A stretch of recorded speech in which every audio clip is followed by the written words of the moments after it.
Hello there. Hey everyone, David Rogers here, lead designer and creative director of The Bard's Tale 4, Barrows Deep. Today I wanted to show you some of the advanced tactics I'm using while I'm playing on hard mode. Tip 1, always engage first. This enemy group is comprised half of sorcerers, and sorcerers do massive alpha strike damage. They start out with a full spell point bar, which means they're able to launch these massive Mangar's Mind jabs that could one-shot about half my party right out the gate, so I gotta watch out.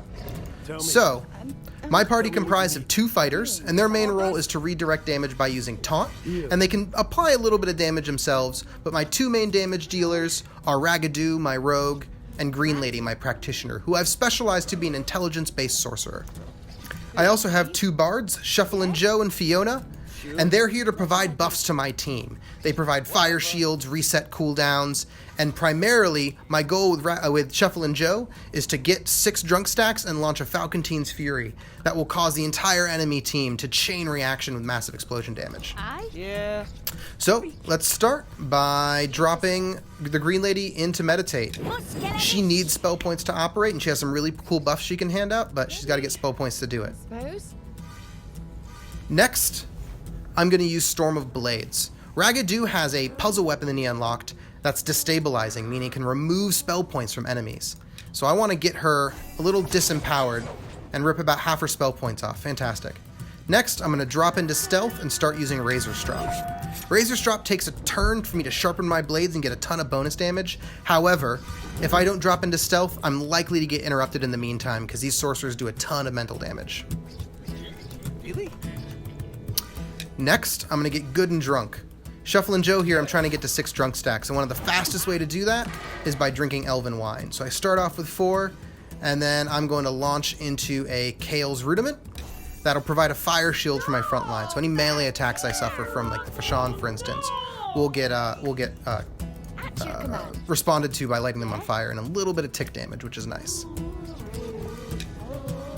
Next, I'm gonna have her drink some Trial Squeezins. Cheers. And I'm just going to pass some shields around. I know my fighter is going to get hit with a massive spell because I just taunted. So let me give her a Sanctuary score, and let me drop into Spell Song. I'm going to pass some spell points around to my other bards and practitioners.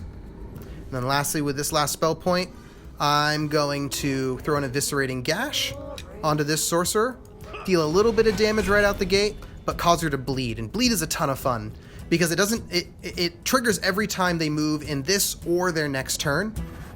And I'm going to force them to move by taunting their friend and making them switch places. She's going to take a little bit of damage, and if she moves next turn, she's going to keep taking it and taking it. It's actually a ton of damage. Alright, let me end my turn. Give me what you got. So the Fashawn moves into position, and a Mangar's Mind jab goes at my fighter exactly as Whoa! Oh, I forgot to taunt him. She broke her focus. My Green Lady is not going to be casting any spells next turn. Oh, I missed one. Oof. Alright, another Mangar's Mind jab, and he's meditating, and I am pretty worse for wear. Oof. Alright, but I'm still up and kicking. Another blow for Yadis. Whew, that was tough. Alright, so she only has the 1 spell point from Inner Power. So let's start. I want to get her buffing her allies, so I'm going to start by tossing an Elixir of Focus onto Green Lady. And then Green Lady's going to apply some Vorpal Plating, some draining Vorpal Plating onto Raggedoo. That's going to give him, he's going to allow him to drain more spell points on hit, but more importantly, it's going to give him some bonus strength. Whatever. Next, let me get a little bit of spell points. I'll have a Dwarven Stout, which will take me just to stick 6 drunk stacks like I was looking for. And then launch this Chain Reaction Falcontine's Fury. Alright. This is going to apply a Falcontine's Mark onto every enemy on the battlefield. And the next hit they suffer is going to cause them to detonate. And while I'm at it, I'm going to drink another Trial Squeezings, which is going to trigger Mean Drunk, throw that mug, and trigger that mark. We can just watch it echo through the enemy battlefield. Not only is each enemy taking 10 points of damage, but they're taking 5 points every time one of their nearby allies detonates as well. And they're so clumped together that really adds up fast. All right.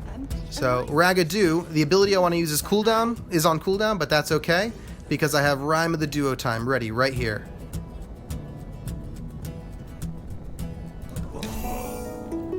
Rhyme of the Duo Time reduces the cooldown of all abilities in my party by 1, which means 2 things. 1, I can take another drink, which is super helpful. Throw another mug. And 2, now I'm ready to rock. I'm going to do All-Out Assault, which is going to double the amount of damage my next attack makes, but it's also going to leave me vulnerable. I'm going to be rooted and I'll take double damage for 1 turn. And I'm going to chug this Drought of Lesser Power. That's all right. So, let's see, how much damage is this bad boy going to do? Beautiful. So I'm going to be doing 16 physical damage per hit. I'm going to swing 3 times, and each time I swing, my Razor Strap is going to be doing 22 bonus damage. All right. And then on top of that, I launch it from my Trow. Trow have Trow's Advantage as a racial passive, which means every time they land a killing blow once per turn, they regain that opportunity, allowing my party to keep swinging. Yeah? Beautiful. Speak.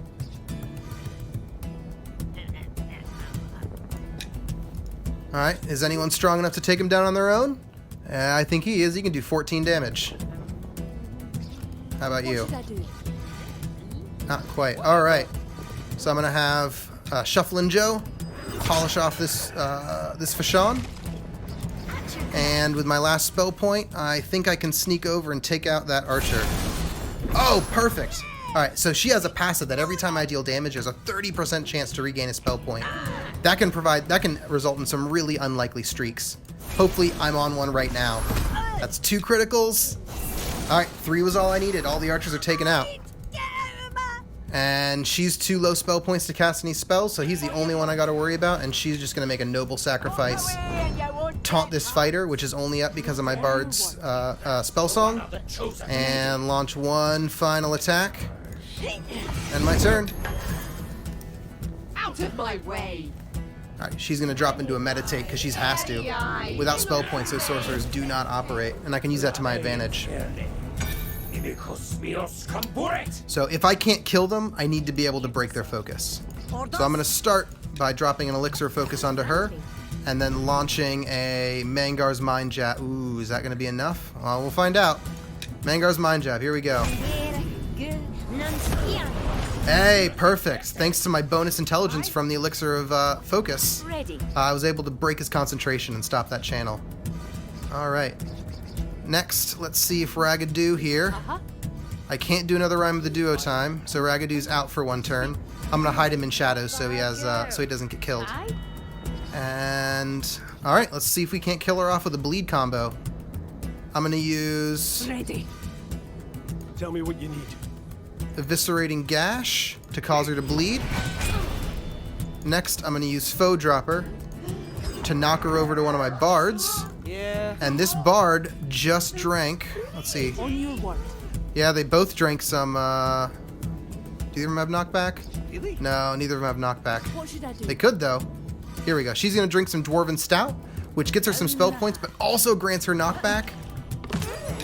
Use Storm of Blades to knock him out of position. And nice. And the bleed finishes her off. On your word. Ready. Perfect. And then lastly, Speak. At your command. I'm going to... I'll launch a couple Arcane Barrages. See how long of a combo streak, or a critical streak I can go on. Oof, I got lucky. I think I hit it twice. Orders. Lay some damage, and turn, and this is all but 1. And that's really the core of the Bard's Tale. You're looking for all those little edges you can find. Things like triple striked Storm of Blades and then stacking on hit effects, or being able to find potions that boost your stats and then throwing onto someone who's going to have a passive that combos with it. It's all about being greater than the sum of your parts and making your party stronger than the individuals it's made of. I think now, to finish him off, I'm going to get blackout drunk, double my strength, and then kill him off. Beautiful, beautiful. Well, thank you so much for watching. I cannot wait to see what you guys come up with, what kind of team combos and builds and things like that you guys cook up. And yeah, happy hunting.